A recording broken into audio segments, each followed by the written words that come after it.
இல்லை ஒரு கண்ணாடி போட்டு சும்மா எங்கே பார்த்தாலும் சினிமா ஸ்டார் மாதிரி ஓரணியில் தமிழகம் அப்படின்னு இது மனசில் நிற்குதா? நம்ம சின்ன பண்ணுறது அந்த கட்டவர்கள் தான் இன்னைக்கு தமிழ்நாட்டே ஆட்டி படிச்சுட்டு வாயில் வேணால் வச்சுக்கலாம். கிஷோர் கே சாமியை கூட டெய்லி வந்து அந்த அந்த குடும்பத்தை பற்றி குடும்ப உறுப்பினர்களை பற்றி பேச வச்சு அவங்க குடும்பம் உங்களையும் தான் வாழ வைக்கணும்னு எனக்கு தோணுது. இல்லைங்க, டெய்லி டாய்லெட் போகிறோம், இதுக்காக டெய்லி டாய்லெட்டை மனசில் நினைக்கிறோன்னு அர்த்தம். மனித கல்வியாவது நம்ம யூரியாவாக பயன்படுத்தலாம்னு சொல்கிறோம். இந்த கருணாநிதி குடும்பத்தை அதற்கு கூட பயன்படுத்தலாம். மாணவர்களை படிக்க வைக்க வேண்டும் என்று நீ நினைத்தால் நீ அரசு பணத்திலே கல்லூரி கட்டலாமே. 4.5 ஆண்டுகளாக எதையும் பிடுங்காம இப்போ வந்து 8 மாதம் தான் இருக்குது தேர்தலுக்கு.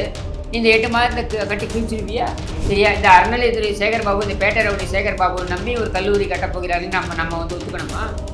கருணாநிதி தரப்பிலிருந்து உத்தரவு பிறப்பிக்கப்படுகிறது. என்ன, 38,500 கோவில்கள் இருக்கு இல்லையா? இந்த 38,500 கோவில்களும் ஆண்டு சந்தாவாக முன்பணம் கட்டி இந்த குங்குமம் வார இதழையே வாங்க வேண்டுமா? அப்போ அந்த அதிகாரி கேட்ட பொழுது கோவிலுக்கு எதற்காக குங்குமம் பத்திரிகை என்று கேட்ட பொழுது இவங்க என்ன சொன்னாங்க? யோ, குங்குமம் என்னன்னு போட போகிற, இது பத்திரிகை நீ பார்க்க போகிறான். இப்படியெல்லாம் நீங்கள் கோவில் பணத்தை வைத்து அயோக்கியத்தனம் செய்துவிட்டு நீ எல்லாம் பேசலாமா? எடப்பாடி பழனிசாமியோடைய கூற்று அப்படியே எடுத்துக்கோ. நாம் சொல்ல வர்றது என்ன, நீ வந்து கோவில் பணத்தை எடுத்து கல்லூரி கட்டுறேன்னு சொல்கிறதில்ல, எப்படி கட்ட போகிற? இந்த 8 மாதத்துல எப்படி கட்டுவேன்? அப்போ நீ இந்த கோவில் பணத்தை எடுத்து தேர்தலுக்காக பயன்படுத்தணும்னு பார்க்குறியா? இவர்கள் தொழிலே இதுதான். தடை தேங்காயை திருடி திருப்பிள்ளையார் மண்டை மீதே உடைத்து அந்த கீழே விழுகின்ற தேங்காய் சில்லுகளையும் இவர்கள் குடும்பத்தினரே பொறுக்கி கொண்டு செல்வார். அது நடுவில் இவர்கள் குடும்பத்திற்குள் சண்டை வரும். இந்த தேங்காய் சில்லுகளை பொறுக்குவதற்கு அந்த சண்டையில் வேற ஒருத்தனுடைய மண்டையை உடைப்பாங்க. வணக்கம் இடமலம் நேயர்களே. இளையராஜா அவர்கள் வந்து பார்த்தீங்கன்னா அந்த காப்பிரைட் அப்படிங்கிறது தன்னோட பாடலை யார் யூஸ் பண்ணாலும் வந்து கேட்பாரு. ஆனால் இன்னைக்கு வந்து அப்படி கேட்க முடியாத ஒரு நிலைமையில சின்ன பசங்க கிட்ட இருந்து பார்த்தீங்கன்னா வந்து லட்டை பிடுங்கி அதை பூந்தியாக மாற்றி விற்றா மாதிரி தமிழக வெற்றி கழகத்தின் பாடலை வந்து அதிமுகவினர் எடுத்து அவங்களோட தேர்தல் பாடலாக மாற்றி அதை வந்து பார்த்தீங்கன்னா பிரச்சாரத்தில் போட்டுட்டு இருக்காங்க. அப்படிங்கிறது மக்களிடையே பரபரப்பாக பேசிட்டு இருக்கிறது. இந்த நேரத்தில் வந்து பார்த்தீங்கன்னா சென்னை முழுக்க சும்மா ஸ்டைலாக ஓரணியில் திரள்வோம். சொல்லுங்க, என்ன அது பிரச்சாரம் வந்து ஸ்டாலின் அவர்கள் ஓரணியில் திறனுமா பார்த்தீங்களா, மைண்டில் நிற்கிது. ஆனால் அதிமுகவோட அந்த மோட்டோ என்ன சொல்லுங்க?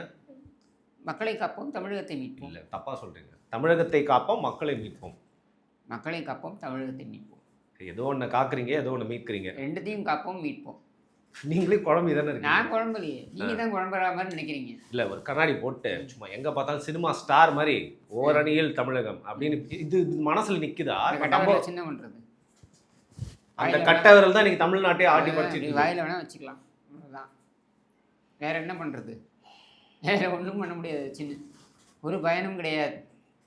அதாவது ஸ்டாலினுடைய பொன்மொழிகள் இருக்கு இல்லையா, ஏற்கனவே அது பல இடத்துல சொல்லியிருக்கேன். ஏன்னா ஸ்டாலின் சொன்னார்ன்றது எல்லா மக்களுக்கும் போகணும் இல்லையா? பேர் பெற்ற பேர் தாக நீது நீரு நீலு லேது. அதாவது ஸ்டாலின் அவர்கள் உங்க மண்டைக்குள்ள போய் மனசுக்குள்ள எப்படி குழப்பறாரு பாத்தீங்களா அவங்க நாக்கே. ஆனா நான் என்ன எப்படி எனக்கு ஸ்டாலினாலே அந்த குழப்பம் வந்துருமே. எனக்கே குழல்றது பாருங்க.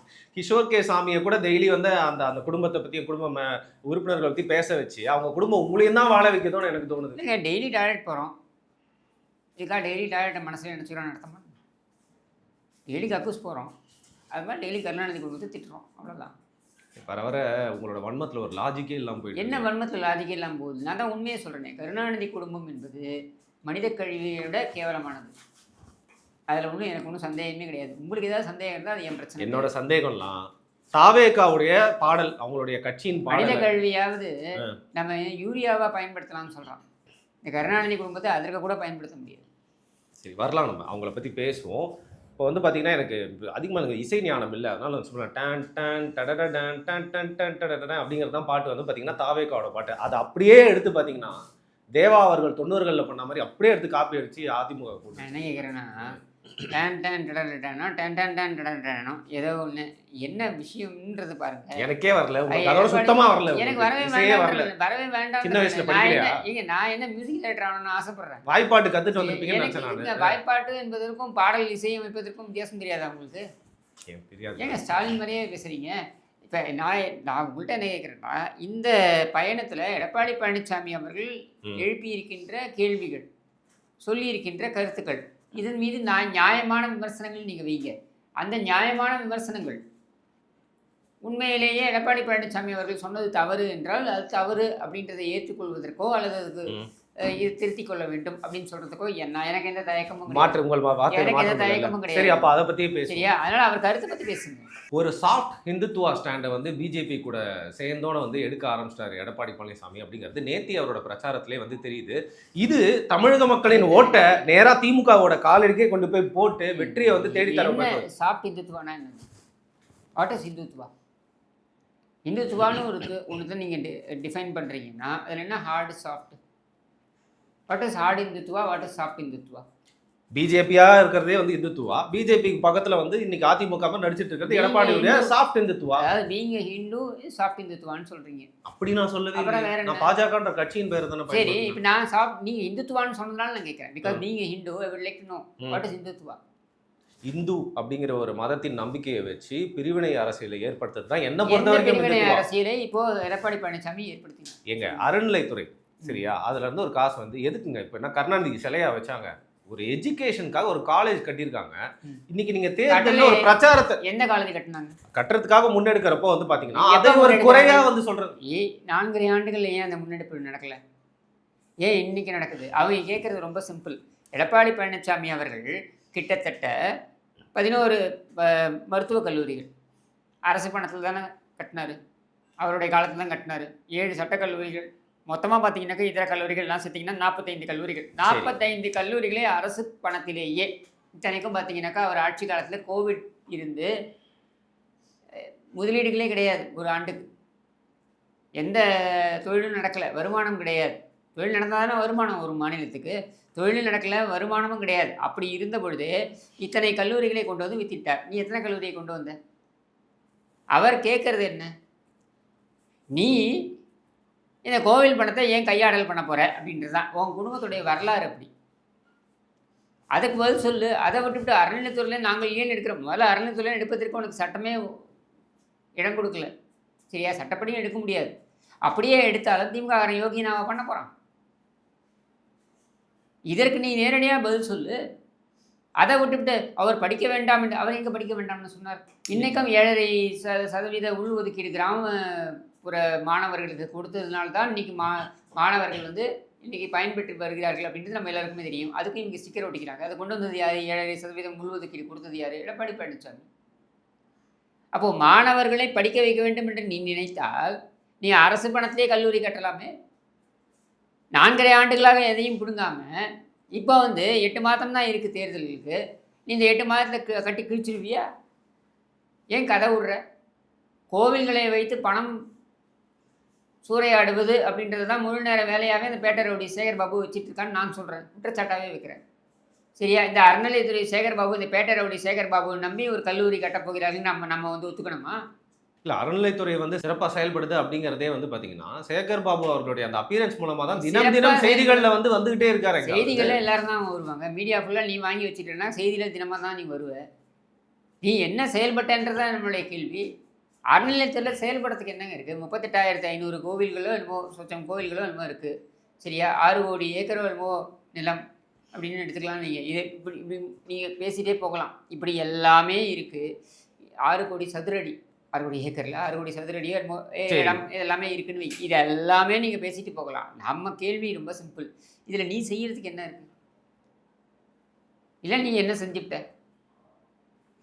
நீ இந்த கோவில் பணத்தை வைத்து கையாடல் எப்படி பண்ணலாம்னு தான் நீ யோசிப்ப. அது மேலே நீ என்ன யோசிக்க முடியும்? 1989 பார்த்துருக்கோங்க. 89 கருணாநிதி முதலமைச்சர் அறநிலையத்துறை அதிகாரியிடம் சென்று உத்தரவு பிறப்பிக்கப்படுகிறது. ஏனென்றால் 80களில் பார்த்தீங்கன்னாக்கா குமுதம் வார இதழ் மிகப்பெரிய அளவில் கோலோச்சி கொண்டிருந்த காலகட்டம் அது. இப்போல்லாம் டிஜிட்டல் மாதிரி அப்போல்லாம் கிடையாது. அப்போல்லாம் பிரிண்ட் மீடியா தான். பிரிண்ட் மீடியாவில் குமுதம் வந்து கோலோச்சி கொண்டிருந்த காலகட்டம் அது. அதனால் இவங்க ஒரு வார இதழை கொண்டு வரணும்னு இவங்க குடும்பம் முடிவு செய்து குங்குமம் அப்படின்னு ஒரு வார இதழை கொண்டு வந்தாங்க. எனக்கு தெரிஞ்சு கனிமொழி அவர்கள் கூட அங்கே கொஞ்ச நாள் ஒர்க் பண்ணியிருந்தாங்கன்னு நினைக்கிறேன். கருணாநிதி தரப்பிலிருந்து உத்தரவு பிறப்பிக்கப்படுகிறது. என்ன? 38,500 கோவில்கள் இருக்கு இல்லையா? இந்த 38,500 கோவில்களும் ஆண்டு சந்தாவாக முன்பணம் கட்டி இந்த குங்குமம் வார இதழையே வாங்க வேண்டுமா? எதுக்கு? கோயில்னா குங்குமம் இருக்கணுங்களா? அதான் சொல்கிறேங்க. அதுக்கு தான் வரேன் நான். நடு பக்கத்தில் புடவை இது இல்லாமல் ஜாக்கெட்டோட நடிகையுடைய ஃபோட்டோவை போட்டு நீ காமிக்கிறத 38,500 கோவில் வந்து ஆண்டு சந்தா கொடுத்து வாங்கணுமா? என்ன சொல்றீங்க? அப்படியா இருந்தது அந்த புத்தகம்? அப்போ நடுப்பக்கம் இல்லை எல்லாம் குமுதமாக இருக்கட்டும் குங்குமமாக இருக்கட்டும் எல்லாத்துலேயும் அதுதான் வந்து நடுப்பக்கத்தில். சரியா? அப்போது இதை வாங்குறதுக்கு கோவிலுக்கு வந்து என்ன சம்மந்தம்? அப்போ அந்த அதிகாரி கேட்ட பொழுது கோவிலுக்கு எதற்காக குங்குமம் பத்திரிக்கை என்று கேட்ட பொழுது இவங்க என்ன சொன்னாங்க? யோ குங்குமம் வாங்கினு போட போகிற, இது பத்திரிக்கை நீ அவன் பார்க்க போகிறான். அப்படி கணக்கு எழுதுற மாதிரி அவள் கணக்கு எழுதிலாம். இப்போ அது 38,500 சப்ஸ்கிரிப்ஷன் ஆண்டு சந்தா அப்படின்னா எவ்வளோ பணம்னு யோசிச்சுக்கோங்க. இப்படியெல்லாம் நீங்கள் கோவில் பணத்தை வைத்து அயோக்கியத்தனம் செய்துவிட்டு நீ எல்லாம் பேசலாமா? இல்லை, இப்போ தமிழ்நாடை பொறுத்த வரைக்கும் பார்த்தீங்கன்னா இந்தியாவே வந்து கோயில்களுக்கு பேர் போனது அப்படின்னா கூட தமிழ்நாட்டில் இருக்க கோயில் வந்து மற்ற ஸ்டேட்ஸ் கூட கம்பேரே பண்ண முடியாது. அந்த விதத்தில் நம்ம மக்கள் வந்து எந்த அளவுக்கு ஆன்மீகத்துக்கு கடவுள் நம்பிக்கைக்கு முக்கியத்துவம் கொடுக்குறாங்களோ அதோட ஒரு படி இந்த காலகட்டத்தில் கல்விக்கு முக்கியத்துவம் கொடுத்ததுனால தான் நம்ம முன்னேறிய மாநிலமா இருக்கும். இந்த நேரத்தில் சரி எந்த காலத்துலையுமே இந்த காலகட்டம் மட்டும் இல்லைங்க, எல்லா காலகட்டத்திலையுமே கல்விக்கு முக்கியத்துவம் கொடுத்த ஒரு பகுதியாகத்தான் இந்த பகுதி இருந்திருக்கு. அதுலங்க நான் என்ன கேட்க வரேன், மாநிலமாக அறிவிக்கப்பட்டது 1950களில் வச்சுப்போம். அதுக்கு முன்னாலேயே மெட்ராஸ் பிரசிடென்சின்னு பார்த்தீங்கனாலே இந்த பகுதி இருக்கு இல்லையா, இன்னைக்கு தமிழ்நாடுன்னு அறியப்படுகின்ற இந்த பகுதி அப்பொழுதே கல்விக்கு முக்கியத்துவம் கொடுத்த ஒரு பகுதியாக தான் இருந்திருக்கு. ஆனால் நம்முடைய கேள்விங்க, கோவில் பணத்தை உன்னை நம்பி கொடுக்க முடியுமா என்றால் அது பக்தர்கள் தானே முடிவு செய்யணும். நீ எப்படி முடிவு பண்ணுவ? இல்லை, நான் அந்த பாயிண்ட் ஆஃப் வியூலே கேட்கல. எடப்பாடி பழனிசாமி அவர்கள் பாஜக கூட கூட்டணி சேர்ந்து அதுக்கப்புறம் பார்த்தீங்கன்னா அவங்க மேலே இருக்க ஒரு நெகட்டிவ் ஷேடு வந்து பாஜகவா இன்னும் பெரும்பான்மையான மக்கள் மத்தியிலே பார்க்கப்பட்டு இருக்கு. திமுக பிரச்சாரமா இருக்கு. இந்த நேரத்தில் கோயில் பணத்தில் வந்து பிரச்சாரத்தை கல்விக்கு எதிராக எடப்பாடி பழனிசாமி இருக்காருன்ற மாதிரி தானே எப்படி வரும்? பிரச்சாரம் எடுத்து அவர் 45 கல்லூரிகளை கட்டியிருக்கிறார். நீ எத்தனை கல்லூரியை கட்டின? பிரச்சாரம் அப்படிதானே போகும். பிரச்சாரம் என்ன வேணாலும் நீங்க பண்ணலாம். திமுக பத்தி உங்களுக்கு தெரியல, அவங்க ப்ரோபகண்டா பத்தி. காமராஜரே வாடகை வீட்டில் இருந்த காமராஜரை வந்து காமராஜர் எப்படி மாளிகையில் இருந்தாருன்னு போட்டோ போட்டு பிரச்சாரம் பண்ணவங்க தானே திமுகவினர். எம்ஜிஆர் ஐஸ்பெட்டியில் இருக்கிறார், அவர் இறந்து விட்டார், அவர் வரமாட்டார், ஒரு கால் வந்தால் எங்களிடம் ஆட்சியை ஒப்படைங்கள், ஒரு கால் அவர் வந்தார் அவரிடமே திருப்பி கொடுக்கிறேன் அப்படின்னு பிரச்சாரம் பண்ணவங்க தானேங்க திமுக. திமுக இது போன்ற பிரச்சாரங்களை இன்று நேற்றாக செய்து கொண்டிருக்கிறது. எப்பொழுதும் செய்து கொண்டிருக்கின்ற பிரச்சாரங்கள் தான் இது. இந்த பொய் பிரச்சாரங்கள் எல்லா காலத்திலும் திமுக கை கொடுத்திருக்கிறதா என்றால் 67 கை கொடுத்திருக்கலாம். அதற்கப்புறம் பார்த்தீங்கன்னாக்கா எந்த காலத்திலும் கை கொடுக்கலையே. பொய் பிரச்சாரங்களையே முழு நேர தொழிலாக வைத்திருப்பவர்கள் தானே திமுகவினர். அப்போ நீ வந்து கோவில்கள் பற்றியோ அல்லது கோவில்களிலிருந்து இருக்கக்கூடிய நிதியை பற்றியோ பேச வேண்டிய அவசியமே இல்லையே. நீ கல்லூரியை கட்ட வேண்டும் என்றால் அரசு படத்திலே நீ கட்டியிருக்கலாமே, ஏன் உன்னால் கட்ட முடியல? இது வரைக்கும் ஏன் பண்ண முடியல? சரி, கோவில்களிலிருந்து தான் எடுத்து கட்டப் போகிறாய் என்றால் அதை ஏன் இந்த 4.5 ஆண்டில் உன்னால் செய்ய முடியல? அறநிலைத்துறை அப்படின்றது அறமற்ற துறையாக இருக்கிறது அப்படின்றது குற்றச்சாட்டு நம்ம காலங்காலமாக சொல்லிட்டு இருக்கோம்ல. வைப்பு நிதியாக வைக்கப்பட்டிருக்கின்ற பணத்திலிருந்து இவர்கள் சுருட்டி இருக்கிறார்கள்ங்க. ஆதாரத்துடன் சொல்ல முடியும். திராவிட தரப்புல திமுக தரப்புல எப்படி திராவிட தரப்புலன்னு சொல்லாதீங்க, திமுக தரப்புலன்னு சொல்லுங்க. இல்ல, எப்படி பிரச்சாரம் பண்றாங்கன்னா, ஏன் ஜெயலலிதா அவர்களே வந்து அறநிலைத்துறைக்கு எதிராக வந்து பல இடங்களில் செயல்பட்டது இல்லை, ஆனா வந்து எடப்பாடி பழனிசாமி அவர்கள் எடுத்தோடனே சங்கியா மாறிட்டாரு பாஜக கூட சேர்ந்து. இது அறநிலைத்துறைக்கு எதிரான செயல்பாடுன்னு எப்படி சொல்றீங்க? அந்த மாதிரி தான் வந்து பரப்பப்படும். இவங்க எல்லாமே பரப்புவாங்க. செல்வி ஜெயலலிதா அவர்களையே இப்படித்தான் பரப்புரை செய்தார்கள். செல்வி ஜெயலலிதா அவர்களுக்கு எதிராகவும் இது மாதிரி தான் பரப்புரை செய்தார்கள். எல்லா காலத்திலுமே இவர்கள் வந்து இந்த பரப்புரை தான் செய்வார்கள். சரியா?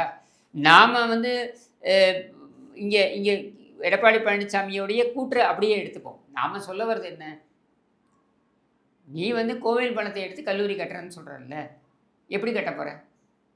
இந்த 8 மாதத்தை எப்படி கட்டுவ? சரி, அப்போ நீ இந்த கோவில் பணத்தை எடுத்து தேர்தலுக்காக பயன்படுத்தணும்னு பார்க்குறியா? கண்டுபிடிச்சிருவாங்களா? இல்லை, யார் கண்டுபிடிக்க போகிறாங்க? இத்தனை நாளாக நீங்கள் என்ன 4.5 வருஷம் பிடுங்காது இப்போ பண்ணுவேன்னு சொன்னாக்கா இப்போ நீ பண்ண என்ன காரணத்துக்காக எடுக்கிறேன்னு எடுத்துக்கலாமா? சரி, அதையெல்லாம் கூட விடுங்க. ஒருபடி மேலே போய் நான் கேட்குறேன், எஸ்சி எஸ்டி மக்களுக்காக ஒதுக்கப்பட்ட நிதியை எடுத்து அதை அப்படியே மடைமாற்றம் செய்து மகளிர் ஊக்கத்தொகை அப்படின்னு அந்த நீ 1000 ரூபாய் கொடுக்குறல்ல, அந்த மகளிர் ஊக்கத்தொகைக்கு நீ ஏன் நீ டைவெர்ட் பண்ண பணத்தை? எஸ்சி எஸ்டி மக்களுக்காக கொடுக்க வேண்டிய பணம் தானே அது, அதுக்கு ஒதுக்கப்பட்ட பணம் தானே. அதை எப்படி நீ இதுக்கு நீ மாற்றலாம், மடைமாற்றம் செய்யலாம்? நீ ஒரு வாக்குறுதி கொடுத்தனா அதுக்கான நிதியை நீ தேடணும். இவர்கள் தொழிலே இதுதான். கடை தேங்காயை திருடி திருப்பிள்ளையார் மண்டை மீதே உடைத்து அந்த கீழே விழுகின்ற தேங்காய் சில்லுகளையும் இவர்கள் குடும்பத்தினரே பொறுக்கி கொண்டு செல்வார்கள். அது நடுவில் இவர்கள் குடும்பத்திற்குள் சண்டை வரும். இந்த தேங்காய் சில்லுகளை பொறுக்குவதற்கு அந்த சண்டையில் வேற ஒருத்தனுடைய மண்டையை உடைப்பாங்க. இதான் கருணாநிதி குடும்பம். சரியா? இதில் பார்த்தீங்கன்னா பெருமை பீத்தல் வேற. கோவில்களுக்கு இத்தனை குடமுழுக்கு நாங்கள் செய்திருக்கிறோம். என்ன ஒரு குடமுழுக்குக்கும் இப்போ பழனி கோவிலுக்கு 206 கோடி ரூபாய் வந்து சிவசங்கரன் நாடார் கொடுத்துருக்காங்க. 306 கோடி ரூபாயோ என்னமோ வந்து அவங்க ஒதுக்கிய பணம். சரியா? இந்த 306 கோடி ரூபாயும் இவங்க செலவு பண்ணியிருப்பாங்கன்னு நினைக்கிறீங்க கோவிலுக்காக? வாங்க நம்ம 2 பேரும் போகலாம் திருச்செந்தூர் கோவிலுக்கு. நீங்கள் தான் வரும் டாக்ஸில் நீங்கள் விலாகும் போடுறீங்கல்ல, வாங்க நம்ம 2 பேரும் போவோம். அடிப்படை வசதிகள் இருக்காங்க. கோவில்களில் அந்த பக்தர்களுக்கு அடிப்படை வசதிகளை செய்து கொடுப்பதற்காக அந்த நிதி பயன்படுத்தப்பட வேண்டும் என்பது விதி. சரியா? இதுதான் சட்டமும் சொல்கிறது. அதையெல்லாம் செய்யாமல் நீ நாடகம் ஆடிக்கிட்டு இருக்க. இவன் எப்பவுமே இந்த வெட்டி விளம்பரம் தாங்க. சரி, இப்போ இவன் காலத்துக்கும் வெட்டி விளம்பரம் தான். இவ்வளோ பேசக்கூடிய இவர்களை பார்த்து நான் கேட்குறேன், இவர்கள் செம்மொழி மாநாடு என்று ஒரு மாநாடு நடத்தினார்களே, அதுக்கு என்ன பண்ணாங்க இவங்க? தமிழ் பல்கலைக்கழகத்திற்கு ஒதுக்கப்பட்ட நிதியை அப்படியே மடைமாற்றம் செய்தார்கள். எதுக்கு? கருணாநிதியோட ஒரு பேத்தி வந்து வயலின் வாசிக்கிறதுக்கு, ஒரு பேத்தி கவிதை படிக்கிறதுக்கு, கருணாநிதி குடும்பத்தினர் எல்லாம் வந்து மேடையில் அமர்ந்திருக்க, அந்த தமிழ் அறிஞர்கள் எல்லாம் பின்னால் நின்று கொண்டு வேடிக்கை பார்ப்பதற்கா? பல்கலைக்கழகத்திற்கு ஒதுக்கப்பட்ட பணத்தை எடுத்து நீ இதுக்கு ஒதுக்குவியா? கருணாநிதியோட குடும்பத்துடைய மாநாட மார்பாட ஷோக்காக நீங்கள் ஒதுக்குவீங்களா? அதனால் பண்ணீங்க நீங்கள். இப்போ திமுக பத்தி இதை மாதிரி இன்னும் திமுக பத்தி இல்லை, நீங்க திமுக நான் பேசுவேன். கோவில்கள் நீ கோவில்களுக்கு என்ன பெரிய மரியாதை கொடுத்துட்ட? சும்மா கோவில்கள்ன்ற ஒரு பக்கம் கோவில்கள்ன்ற இன்னொரு பக்கம் கோவில் நிதி எடுத்து நான் அதற்கு கொடுக்கக்கூடாதா இதற்கு கொடுக்கக்கூடாதா? நான் சொல்றேன், முதல்ல நீ 240 கோடி ரூபாய் எடுத்துட்டு உன் மகனுடைய கார் ரேஸுக்கு செலவு பண்ணியே, அதை எதுக்கு பண்ண? அதில் எத்தனை கல்லூரிகளை கட்டியிருக்கலாம் 240 கோடி ரூபாயில்? இதை பற்றி நீ யோசிச்சியா? இதில் பெருமை பீத்தல் வேறு. இவர்கள் கோவில்னு சொல்கிறதுனால நான் சொல்கிறேன், இது எல்லாத்தையும் அப்படியே போட்டு கொட்டிடணும்னு நினச்சேன். நான் போடியமில் கொட்டணும்னு நினச்சேன். நீங்கள் அதுக்கு முன்னாடி இந்த இன்டர்வியூ எடுத்ததுனால இதுலேயே நான் பேசுகிறேன். நான் இப்போ கருணாநிதி இவர் இதுவான் என்னது, இவர் மன்னர் பரம்பரை இல்லையா? இவர் தஞ்சாவூருக்கு போகிறார் சதய விழாவுக்காக, ராஜராஜ சோழனோட சதய விழாவுக்காக. நீங்கள் எடுத்து பாருங்கள், ராஜராஜ சோழன் எந்த அளவுக்கு யோசித்திருக்கிறான்னு பாருங்கள். அதுவும் எந்த ஆண்டில்? 1000 ஆண்டுகளுக்கு முன்னர் ராஜராஜ சோழன் சிந்தித்திருக்கிறான். எப்படி சிந்தித்திருக்கிறான்? அவன் என்ன சொல்கிறான்? இந்த கோவிலை நான் எழுப்பப் போகிறேன். இந்த கோவில், இந்த பெரிய கோவில் என்பது பிரம்மாண்டமான, அதாவது உலக அளவில் மிகப்பெரிய ஒரு ஒரு அரிய ஒரு ஒரு காட்சியாக இது இருக்கப் போகிறது. அப்படியான கோவிலை நான் எப்படி கட்டப்போகிறேன்? என்னுடைய கருவூலத்தில் எடுத்து கட்டப்போகிறேன்னா கிடையாது.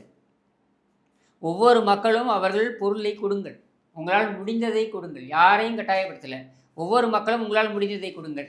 யாரால் கொடுக்க முடியவில்லையோ அவர்கள் உங்கள் உடல் உழைப்பை போடுங்கள். எவ்வளோ அரிய சிந்தனை! எல்லாரோட பேரும் வந்து கல்வெட்டு, அது எல்லாமே வந்து பதிவு செய்யப்படும். சரியா? இதெல்லாம் பதிவு செய்து அதற்கப்புறம் அந்த கோவிலுக்குன்னு சேரக்கூடிய நிதி இருக்கு பாருங்க, அந்த நிதியை அவன் என்ன சொல்கிறான்? இந்த ஊர் மக்கள் யார் யாருக்கு தேவையோ அவர்களுக்கு கடனாக வழங்கப்படும், குறைந்த வட்டியில் கடனாக வழங்கப்படும். அவர்கள் அந்த வட்டியை அவர்கள் விவசாயம் செய்கிறார்கள் என்றால் விவசாய பொருளாக அந்த கோவிலுக்கு கொடுக்கலாம். அவர்கள் வேறு தொழில் செய்கிறார்கள் என்றால் அந்த வேறு தொழில் செய்யக்கூடியவர்கள் இருக்காங்க பாருங்கள், அவர்கள் ஏதாவது குயவராக இருக்கலாம், இல்லை வண்ணானாக இருக்கலாம், இல்லை என்ன தொழில் வேணால் செஞ்சுருக்கலாம். இந்த மாதிரியான தொழில்களை செய்யக்கூடியவர்கள் இவர்களுக்கு அந்த கிராமத்தில் என்ன பண்ணுவாங்கன்னா, இவ்வளவு தானியங்கள் இவர்களுக்கு ஒதுக்கப்பட வேண்டும் அப்படின்றத ஊரே முடிவு பண்ணிடும். அந்த ஊர் கொடுக்கும். அதிலிருந்து ஒரு பகுதியை கோவிலுக்கு கொடுங்கள். இப்படியெல்லாம் வடிவமைத்தார் யார்? ராஜராஜ சோழன். இப்படியெல்லாம் யோசித்த ராஜராஜ சோழனுடைய கோவிலுக்குள்ளே இந்த ஆள் போகிறாப்புல சதய விழாவுக்கு. சரியா? அது நேரடியாக போனால் ஆட்சிக்கு பிரச்சனை வந்துடுமா? நீ ஒழுங்காக ஆட்சி பண்ணனா பிரச்சனை வரப்போகிறதில்ல. நீ ஒரு முறை கூட ஒழுங்காக ஆட்சி பண்ணாதனால நீ 2வது முறை எப்பொழுதுமே நீ தேர்வானது கிடையாது. அது ஓம் பிரச்சனை, ராஜராஜ சோழனுடைய பிரச்சனையா அல்லது பெருவுடையாருடைய பிரச்சனையா?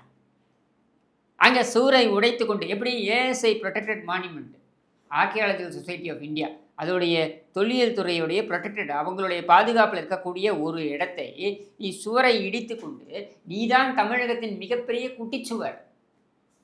சரியா? கருணாநிதி குடும்பம் தான் தமிழகத்தின் மிகப்பெரிய குட்டிச்சுவர். இந்த குட்டிச்சுவர் அதை உடைத்து கொண்டு பட்டுச்சொக்காயை அணிந்து கொண்டு உள்ளே போய் 1008 அழகிகளின் பரதநாட்டிய நடனத்தை ரசித்து கொண்டிருந்தார் கருணாநிதி. அதில் ஸ்பெக்ட்ரம் ராஜா சொல்கிறாப்புல, ராஜராஜ சோழன் கருணாநிதி கருணாநிதியுடைய மகன் அந்த அரசியல் புல்தடிக்கு பயில்வானது ஸ்டாலின் வந்து ராஜேந்திர சோழனா. யாரு? லேடி கான்ஸ்டபிள் கதவை தட்டினா கக்கூஸில் போய் ஒழிஞ்சிக்கிற கருணாநிதி, அதுக்கப்புறம் வெளியில் வர மாட்டேன்னு அடம் பிடிச்சிட்டு வெளியில் வந்து ஐயோ கொள்றாங்களேன்னு கூப்பாடு போட்ட கருணாநிதி ராஜராஜ சோழனம். அப்போ மாட்டிக்கிட்டான். நாம் ஊரை விட்டு எஸ் ஆகும்னு எஸ்கேப் ஆன ஸ்டாலின் வந்து ராஜேந்திர சோழனம். எப்படியெல்லாம் வரலாறை மாற்றி வைத்திருக்காருன்னு பாருங்க. இன்னும் ஒரு 5 தலைமுறைக்கு அப்புறம் என்ன சொல்லுவாங்க தெரியுமா? போலீஸ் வந்த பொழுது கருணாநிதி திறம்பட போட்டு அவருடன் சண்டையிட்டார். ஐயோ கொல்றாங்களேன்னு கத்தினது போலீஸ். நல்லா இருக்கேன். கருணாநிதியுடைய இதை தாக்குதலை தாங்க முடியாமல் போலீஸ் கத்தினார்கள். அப்படி மாற்றுவாங்க. இப்படித்தான் இந்த வரலாறு மாற்றப்படும், இப்படித்தான் கொண்டு போய் வைக்கப்படும். விசாவில் ஸ்டாலின் சென்றார், சிட்டிபாபு குறுக்கே வந்தார், இதெல்லாம் இருக்கு இல்லையா? அது மாதிரி தான் இதுவும். நீங்களே ஸ்கிரிப்ட் எடுத்து கொடுத்துட்டீங்க. நான் ஸ்கிரிப்ட் எடுத்து கொடுக்கல. கருணாநிதியோட குடும்பம் என்னவெல்லாம் செய்யும் என்பதனை ஒவ்வொன்றாக புட்டு வைக்கிறேன். இதான் நடக்கும். நடக்கலன்னு நீங்கள் பாருங்கள். நான் திருப்பி சொல்கிறேன், அந்த கன்னியாகுமரியில் இருக்கிற அந்த வள்ளுவன் சிலைக்கு ஒரு கூலிங் கிளாஸை மாட்டி அதுதான் கருணாநிதி என்று நம்முடைய 7வது தலைமுறைக்கு இவர்கள் சொல்வார்கள். இந்த 3 விரல்கள் மனைவி, இணைவி, துணைவியை குறிக்கும் இந்த ஓலைச்சுவடிகள் சர்க்காரியாவில் கருணாநிதி புகழை பாடினார்கள், அதுதான் இந்த ஓலைச்சுவடிகள் என்றும் சொல்லுவார்கள். அதையும் சமச்சீர் கல்வியில் வைப்பார்கள். அதையும் நம் குழந்தைகள், சந்ததிகள், 7வது தலைமுறை சந்ததிகள் படித்து துளைப்பார்கள். இனிமேல் அந்த சிலையை பார்க்கும் போதெல்லாம் எனக்கு தாங்க கண்ணு முன்னாடி வந்து போகும். நான் சொல்கிறேங்க, நடக்குதா இல்லையா பாருங்க.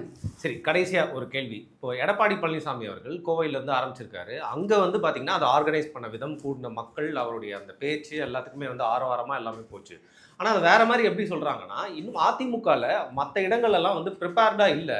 அதனால தான் அவங்க ஸ்ட்ராங் ஹோல்டான வேலுமணி போன்ற நபர்கள் இருக்கிற இடத்துல இருந்து ஆரம்பிச்சா கொஞ்சம் ஸ்ட்ராங்காக இருக்க மாதிரி ஒரு பார்வை தெரியும் அப்படின்னு சொல்றாங்க. சரி, அப்போ ஸ்டாலினையும் உதவாநிதியும் சென்னையை விட்டு வெளில வந்து போட்டி போட சொல்லுங்களேன்.